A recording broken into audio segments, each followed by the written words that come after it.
Most Britons can't remember a time when she wasn't Queen. Her face is known throughout the world.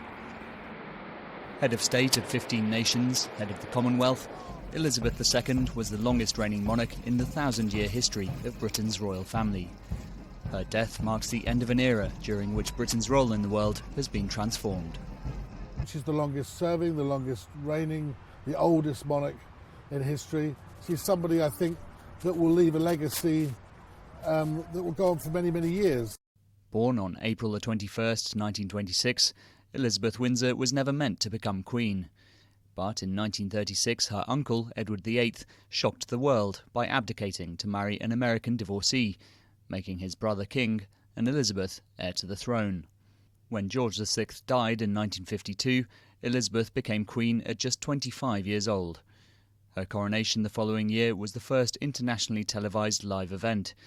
It was the moment she made her solemn promise to serve her country for life. She made it clear right from the start that she would see it through whatever happened. She would never abdicate under any circumstances, and that all of her life would be devoted to duty. And I think she got that sense of duty from her father, who rescued the monarchy after King Edward VIII had abdicated. Always strictly neutral politically, Elizabeth nonetheless had the ear of every British Prime Minister from Winston Churchill onwards. The content of their weekly meetings is one of Buckingham Palace's most closely guarded secrets. Are you supposed to be looking as if you're enjoying it? Yes. Throughout her 7 decades on the throne, she also met dozens of foreign leaders, everyone from Charles de Gaulle to Nelson Mandela to Donald Trump. She embodied stability in a century marked by political and social upheaval. Every decade that she was on the throne, there were massive changes, social changes, and there were wars, there were recessions, there were financial crises, there was the COVID crisis, all these things, and she was the one constant. Said by some to have been distant from her 4 children, her harshest test came in the wake of the death of Princess Diana, with British media judging her response too slow and reliant on outdated protocol. More recently, scandal surrounded her son Prince Andrew, who reached an out-of-court settlement after being accused of sexual assault. And the royal family was accused of racism by Prince Harry and his wife Meghan, though they were quick to exclude the Queen herself from the charge. Throughout it all, she has remained a steadying figurehead at the top of the institution.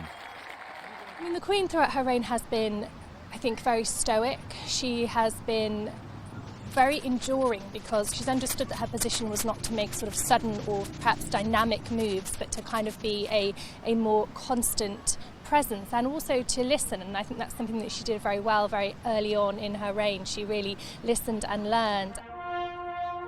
Still working well into her 90s, her public appearances decreased following the death of her husband Philip. But in 2022 she reached 70 years on the throne, becoming the first monarch to mark a platinum jubilee. The celebrations were tinged with the knowledge that this would likely be her last such major event. Her son Prince Charles has gradually taken on more responsibility and finds himself king of a very different country to that which his mother first ruled. No longer an empire, the UK is more socially liberal, but faces the divisions of Brexit and the possibility of Scotland holding another independence referendum.